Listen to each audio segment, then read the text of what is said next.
agreement with Kenya on a second review of the IMF loan arrangements that would release about 29.5 billion to Nairobi upon executive board approval in coming weeks if approved. The disbursement would bring total of IMF financial support for Kenya to 110 billion shillings for 2021. The report is by Indako Were.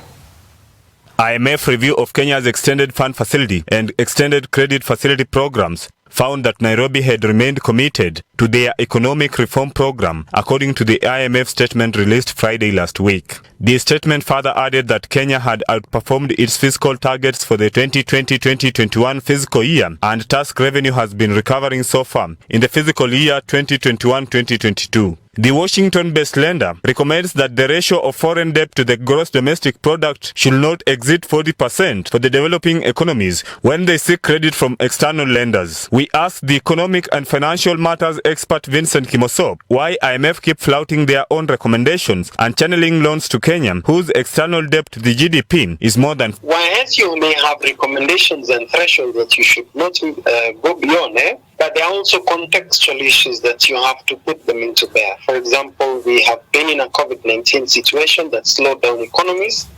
With the easing of the measures, then we're seeing the reopening of the economy, and also the performance of other state institutions like on tax collections, KRAs surpassed their targets. And you see all that.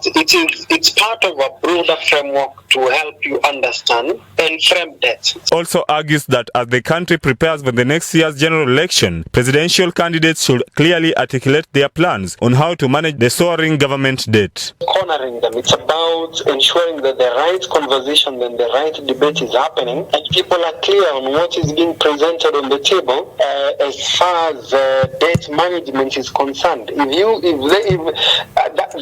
is no escape. Even you, if you're to become president, there is no way you can escape that when it comes to your first plan for the Ministry of Finance, your Minister of Finance, as to what are we going to do to ensure that you manage our debt and really ensure that you put the country on a good economic trajectory. The government debt, especially from external lenders, has an impact on taxation, foreign reserves, and private sector investments in the country. Indako Were, Look Up TV, Nairobi.